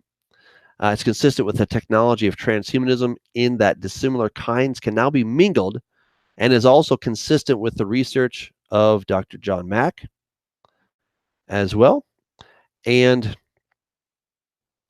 that there's kind of maybe an alien race that's going to possibly come or something like that. And it also seems to fit what the New Agers are expecting, that we're waiting for a DNA upgrade and for the cosmic Christ to lead them to the next level. So again, this is kind of how it potentially can all fit together. And I think that there's really two paths before the world. One is that we can go after what Satan has for us. It looks all glittery, it looks nice, but it's an imitation of the real thing. Or we can follow what God has for us, that He wants to transform us to be something beautiful. He has a body that will never fade away. And so we want to, of course, take the right thing. We've looked at the progression. There was no God. We've evolved. We can choose what we want to be. There's 71 different genders. There's all this confusion. Major progress in genetics. Illness and disease will decrease. Transhumanism. Evolve into what you want to be. You can augment yourself. And then we see the image of the beast, and there's various technologies that are being put into that, I would suggest. And then we could potentially live forever. And then the rise of the mark of the beast, the ultimate upgrade. But again, God already has the upgrade. What did God say? Nothing that they will have a mind to do will be impossible for them. I believe that it is coming, that the transhumanists are working overtime to make this a reality, and that when we finally get to that point of that singularity, whatever it is, God Himself will have to step in and save the day, and He will, and it's an exciting time. Thank you for watching. I appreciate all of you hanging in there with me. I'm going to now stop the broadcast, or not the broadcast, but I'll stop the sharing so I can take some of your questions. So hopefully we are, we can take a few moments here and we can stop sharing and I can go ahead and take some of your questions. So it looks like we have some questions. Let me just get to those really quick here. All right. So the questions, exciting stuff. All right. So here are some of the questions. Let me go back. All right. All right. So our first question comes from Keith. He says, what is the seal of God? What do you think the counterfeit will be? Well, again, as I suggested in the discussion, I think the counterfeit will, in fact, be the mark of the beast. So great. I do appreciate your question. Let me keep going. Here's another question. Does Jordan Peterson meet the criteria for being one of the two witnesses? Great question. I don't know. I really can't say who the two witnesses are going to be by name. I could potentially give you some descriptions of what they're going to be like, but I don't know the name, what their names will be. So thanks for the question. Okay, let's see here. Our next question. I'm just scrolling through the questions, trying to see where the next question is. It always helps me when you guys put the word question in front of it so I can see you want me to address something. Sometimes there's a lot of interesting chatter that's happening in there, and I, of course, don't have time to get into that, but let me see if there are any other questions. Let's see. Still looking for more questions. There must be some in here. Okay. Well, let's see. Looking for questions. Okay. Well, I'm not really seeing any more questions. So fantastic, guys. Again, thanks for. Here's one. It just came in. Fantastic. Okay, James. He asks, "Will the beast be consumed by Christ's breath and then thrown alive into the pit?" We have Micah 5, Revelation 19. You also have Daniel chapter 7 that talks about that. That's one of my favorite passages to look at that. The Daniel chapter 7, where we see that he says, "I watched till thrones were put in place, and the Ancient of Days was seated. His garment was white as snow, and the hair of his head was like pure wool. His throne was a fiery flame, its wheels a burning fire. A fiery stream issued and came forth from before him." And it says, "And I watched then, because of the sound of the pompous words which the horn was speaking. And I watched till the beast was slain, and its body destroyed and given to the burning flame." So so this sense of who this is going to be, um, again, I don't know who he's going to be, but he is going to be captured, and he's going to be destroyed by the very fire that is coming out of God. Jesus himself will be coming back in flaming fire, so it may very well be the very fire coming from Jesus himself that will destroy him. So great question. Thanks for asking, James. Appreciate that. And let's see here. Another question. Could you please explain in more detail what you're saying about cells? Okay, so when it comes to the cells, a cell, you have the cell membrane. All right, the cell membrane is really the communication center of the cell. For a long time, we used to think that the brain of the cell was in the nucleus, but uh, Dr. Lipton, Bruce Lipton, he actually enucleated cells. He took the nucleus out of the cell, and the cell kept on living. And he's like, my goodness, if this is the brain, how could it keep on living? What he discovered is that the nucleus is kind of where you keep the blueprints. All right. So if something needed to be repaired, or they needed to, the cell needs to do some upgrades or something, it will go into the nucleus, get the blueprints, so to speak, and then make a copy of whatever part is needed. So ultimately, the cell would die after about 2 months of not having a nucleus.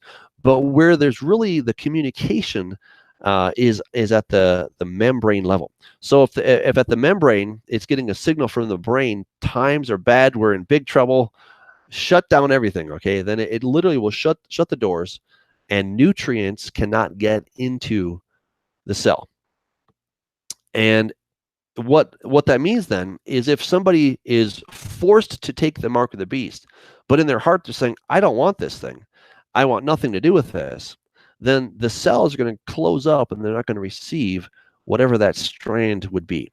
And so what that means then is that even though you could potentially inject somebody with this hybrid DNA, it will not go into their DNA, because the cells are literally closing up and not allowing any foreign substance into the cell.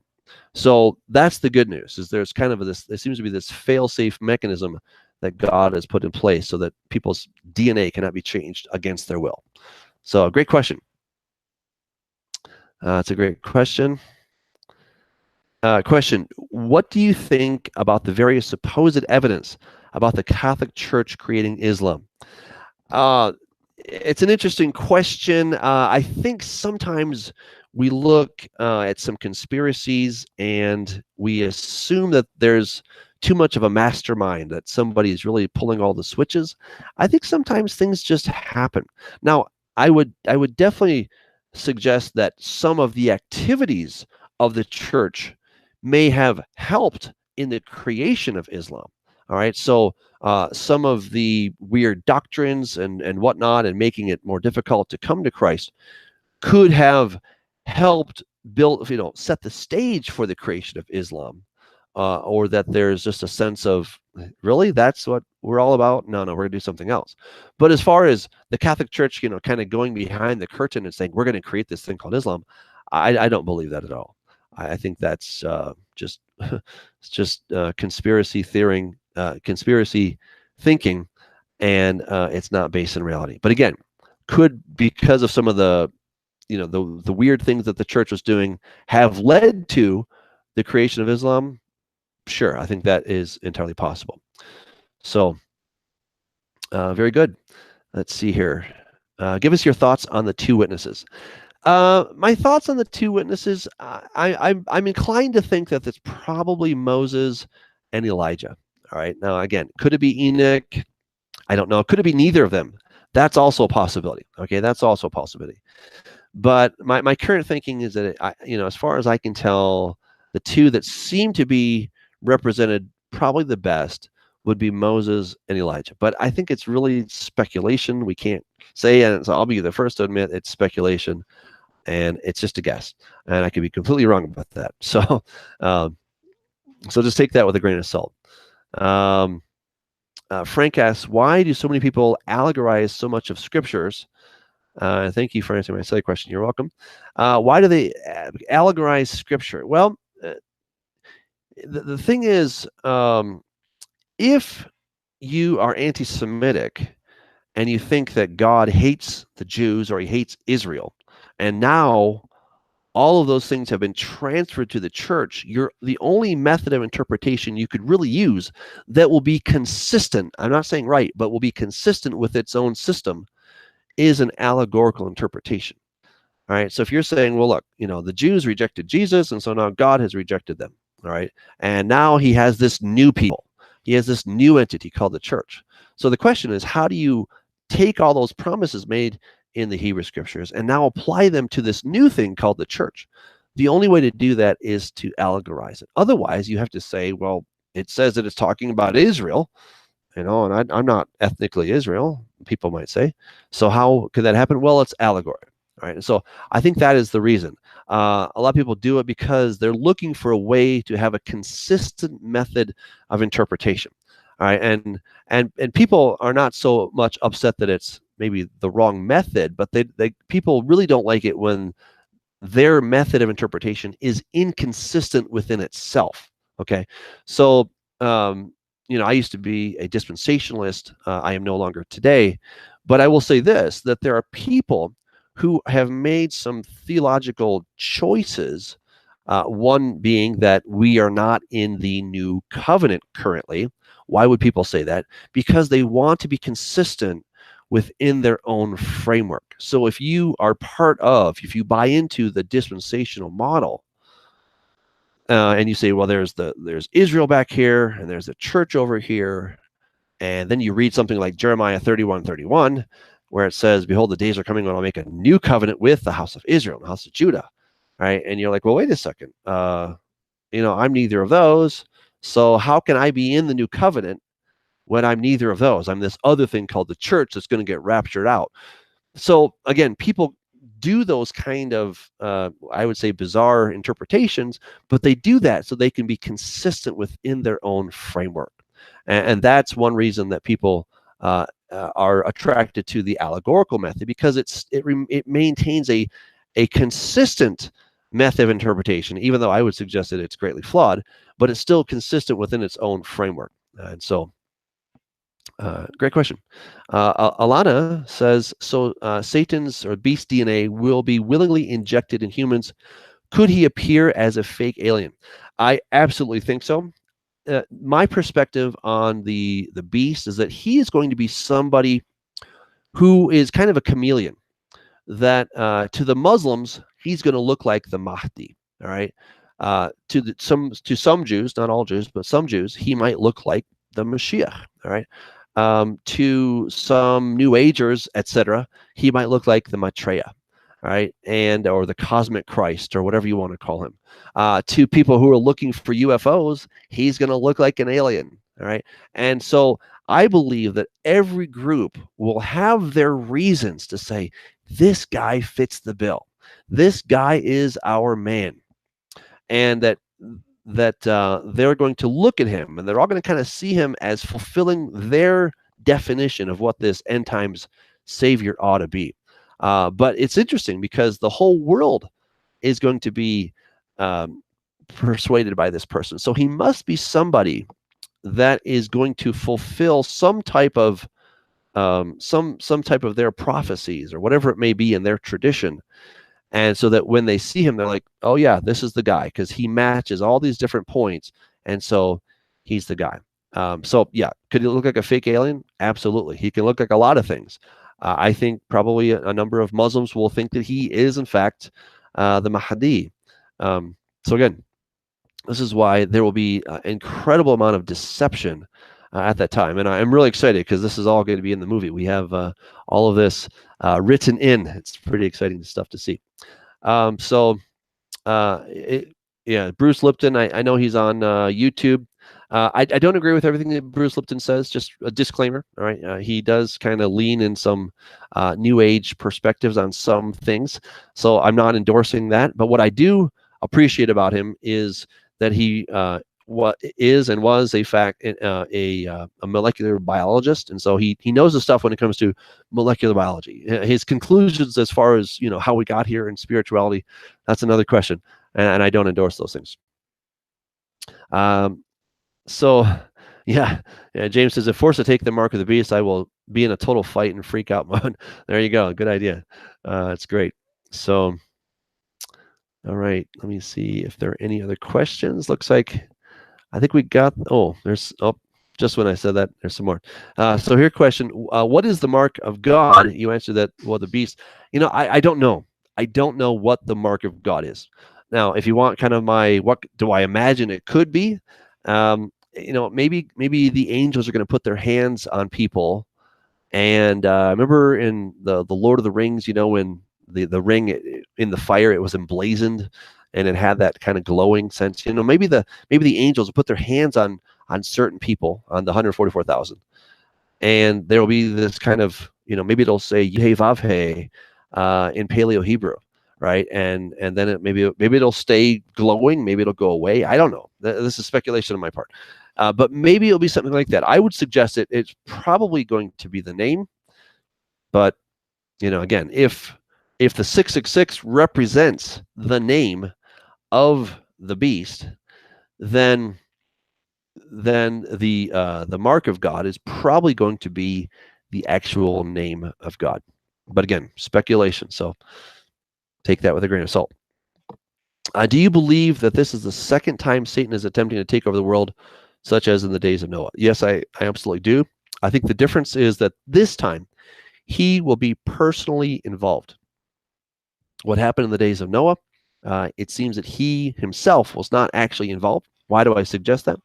Because it says that the angels who did not keep their first estate have been put into chains of eternal darkness to wait for judgment until the final day. And so we see that Satan goes about as a roaring lion seeking whom he may devour. So he's out and about, he's free. But there's a class of angels, fallen angels, who are in this place, this dungeon called Tartarus. There are these massive chains on them, and they're stuck there until they get let out in Revelation chapter 9. So Satan himself will throw his DNA into the mix, and as a result, that will get him in big trouble, so much so that he will then be put into the abyss for 1,000 years. So great question. Okay, let's see here. Okay, have you heard of any propaganda-based predictive programming movies setting up the Antichrist and Mark of the Beast set to hit screens that your movies can expose as such? I not that I can't think of any offhand. There may be some out there, but I can't think of any offhand. So great question. Somebody says the Mahdi fits the description of the Antichrist. Indeed, he does for the Muslims. But again, I think there's all these other people that are not looking for a Mahdi kind of person, and they're going to just as well receive this person as their savior, and they don't want to convert to Islam. Okay, so that's why I think when we just focus on one tradition such as Islam, or one weird perspective such as the New Age, or the people who are expecting the universal Christ or whatever he may be, I would suggest this person is going to be somebody who looks and fits the bill But he, from the Muslims' perspective, he looks like the Mahdi. From the New Agers' perspective, he looks like the cosmic Christ. And so he will have that perspective, or he will have that image from everyone's perspective. Okay. So the physical mark just shows that you've had your DNA modified. Yes, Aaron, that is my perspective. Again, I could be wrong on that, so it is speculation. But what I'm suggesting is that, let's say you take this, maybe you take it orally, maybe you have it injected, and then your body begins to transform. And I would suggest that this thing is going to show up over time. It doesn't happen immediately. Why would I suggest that? Because it can take anywhere from just a few days up until 10 years to change out all of your DNA or all of your cells. Your bone cells take up to 10 years to replace those, whereas other things are replaced very quickly. So, this transformation can begin in some very notable places, but then other things like your bones will take much longer. And what it seems to me is that we're going to have a manifestation, that there will be some kind of a growth that will happen either here on your forehead or on your right hand. And then people say, oh, yeah, that person got the mark, right? They got this molecular transformation. And now there's physical proof. Now we have a sort of a proof of purchase, if you will, that that people can look for. So I don't think that we're getting something here so that we can go through, Walmart faster. I just don't believe that at all. I would suggest that something is going to develop because of this transformation. You're not getting it just for that, but it's going to happen, and then that's the physical proof that you've actually gotten it. So. Good question. Can I explain Romans 9:17 and 21 predestination? Great question, but not for this show. So we'll have to do that another time. There's just too many questions. So we'll stay on target here. Aaron asked another question. So the physical mark just signifies that you've had your DNA altered. It's actually the DNA alteration that renders you unsavable and not just a physical mark, correct? Yes, that is exactly what I'm saying, Aaron, that it's the reason for getting for getting the mark, again, is not to go through the supermarket faster. The reason people get it is because they are enticed with this idea that they can live forever, they can have superhuman strength, that they will be transformed into a god. That's the reason why they get it, because they want to be a god.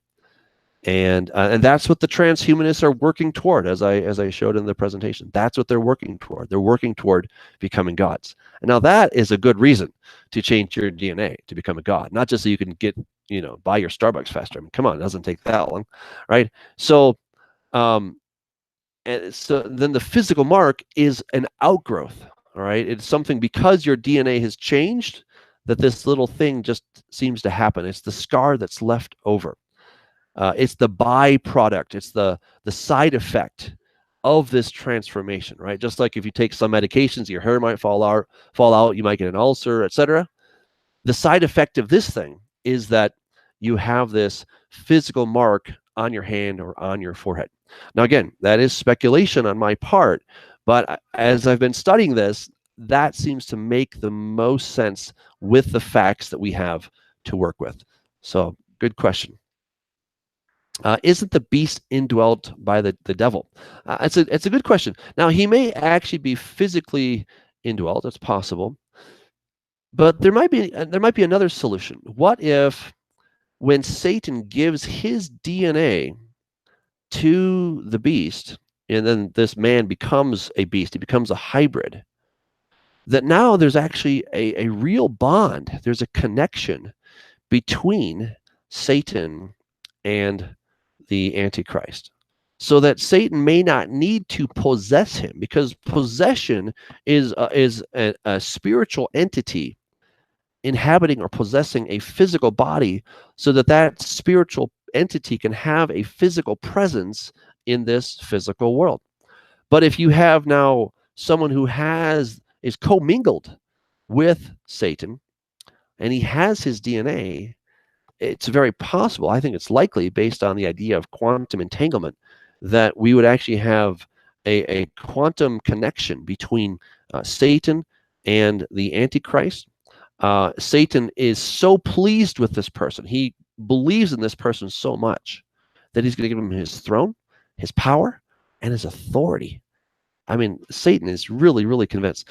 So again, I can't say that Satan will not possess this man, but I would suggest it's probably unlikely that he would do so, because there's really no need to do that. So great question. Thank you. Let's see some more questions here. Okay, why lock Satan up for 1,000 years to let him out again? Well, as I suggested, I believe that the reason he's going to finally get locked up is because he actually will take his DNA, he'll take his seed, and he will commingle it in humanity, and that's a big no-no. And that's what got the angels back in Genesis chapter 6 locked up, because they did that very thing. And so that will actually be Satan's penalty for doing that same thing. Now, why let him out after that? Because, well, I don't know entirely, but God has this plan that there will be this period of human history of 7,000 years. And so there's a stage, the last 1,000 years is when Satan and all of his bad guys are put away. Humanity gets to live in just perfect harmony and bliss. And then what we're going to see is that even though they've had 1,000 amazing years, once Satan is let out, there are people that are still waiting for him to come be their champion. So what I see is that they're kind of in the kingdom. They're under Jesus' rule, but their hearts are not with Jesus. And so Jesus, Jesus, God, always gives mankind what he wants. This is what you want? Here you go. Right? God is about freedom. And if people don't want to be part of his kingdom, okay, they don't have to be. He's not going to force them. And so he's going to let Satan out and all of his fallen angels. He will let them out, and they can follow Satan. And then Satan is going to stage this massive coup where, he obviously has a plan. He's not an idiot. He's got this big, big plan to overtake the New Jerusalem. And I describe all of that in my book, The Millennium Chronicles. That will also be in the third movie, so I'm very excited about that. You'll have to wait a little bit and see the ending.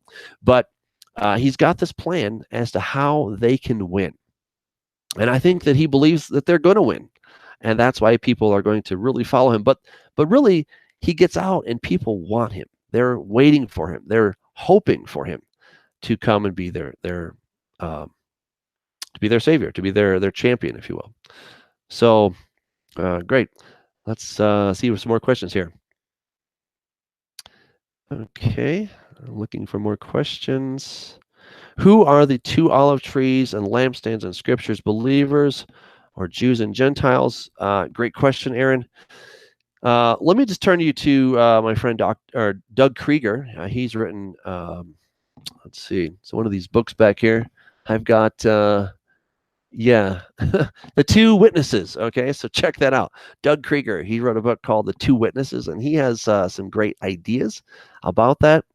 But from my perspective, I would suggest the two olive trees are probably the same as the two witnesses. And where I stand today is that the two witnesses are going to be two specific people. My hunch is that it will be Moses and Elijah. But, again, I could be wrong on that. So I'm quite okay with changing if I get more information on that. So Frank asks, what about the notion of the original sin being a sexual intercourse between the serpent and Eve, Chava?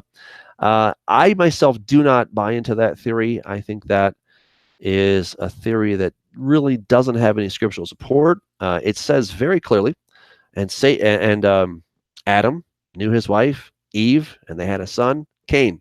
All right, so I just don't know where you put the serpent in there. I know that it's an interesting idea. There is some Jewish mysticism that talks about that as well. That you have Lilith. That I just don't think that there's good scriptural support for that. If the scripture said that, fine, but I just don't see scripture saying that. In fact, it says just the opposite. Adam knew his wife Eve, and they had a son, and then They had Cain, right? And she says, "Hey, I've gotten a son by Jehovah." So I just don't see the scriptural support. John asks, "How does a DNA change cause no man to buy or sell without it?" Well, um, there could be other layers to this. If the blockchain technology catches on, and they can actually encode some kind of your genetic information in the blockchain, in the blockchain currency, then it may be that in order to have social credits or whatever the currency may be, I don't think it's going to be the dollar at all. It'll probably be some kind of an online blockchain currency, something kind of like Bitcoin, but not entirely, something way better than Bitcoin. That it won't be that you have to have. So in other words, the penalty of not having the mark is that you don't get to buy and sell.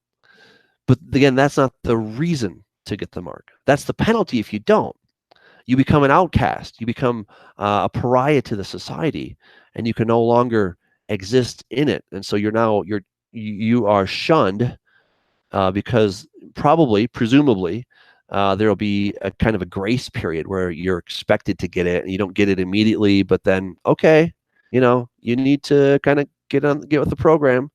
And maybe there's like 10 days you don't have to get it, and then there's another transition where, okay, people that don't get it, now they can't buy and sell at whatever. And then after a while it's like, okay, we're going to take this to the next level. If you don't get this thing, you're going to lose your head. All right. And so I see that what scripture does is give us the bullet points of these things. It doesn't give us all the details and give us all the history. It's just giving us, this happened and this happened and this happened and this happened. It's kind of like when you read up on World War II, right? There's all these different battles and all this different stuff, but a lot of times these gigantic battles and these strategies, they get reduced to just bullet points. Hitler did this, the Allies did this. Hitler did this, the Allies did this. But behind those bullet points is just, sometimes months or years of planning. There are hundreds of thousands of men and fighting and all this different stuff and strategies that are happening that get reduced to one little bullet point. And I think that's what happens many times in the Bible, is that there's just a wealth of things that are going to happen, but we only get the bullet point. And so it does require a little bit of imagination, mixed with research as to what we see in our day, and then doing the very best we can to scour the scriptures and look for other clues to try to fill in the blanks. So that's what I'm attempting to do. I'm sure I did it imperfectly, but I'm trying to do that to the very best of my ability. So Teresa, love the Millennium Chronicles. Thank you. I appreciate that. It was a lot of work, and it was a lot of fun, but I'm so glad you enjoyed it. John asks, Revelation 13 says that he causes all to receive a mark. This sounds like MK Ultra or something, like it's not a choice. Your thoughts? Well, we know that not everybody's going to get the mark. That there will be people who are going to lose their heads. We see that in Revelation chapter 20. So it would seem that when it says that all are going to get the mark, he causes all to receive the mark. I mean, different possibilities to that. One, it just means all who get the mark continue to live. All right. Then those that don't get to buy and sell, and then eventually they lose their heads. Or maybe there's another option. Maybe if what I'm suggesting is that everybody gets this thing, but because they don't worship the image and they don't worship the beast, even though they received it, it did not transform their bodies because they did not worship the image and worship the beast. So it's a great question, and maybe there's something in there. So, but still, in order to be transformed, the person has to be willing and wanting to get this. So that's a great one. Let's see here. All right, I think.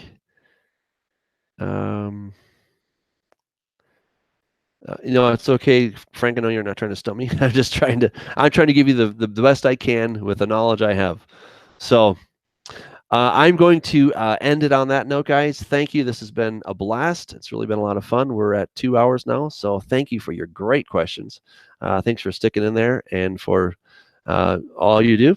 Again, if you're interested, the book Corrupting the Image, I talk about a lot of these different ideas.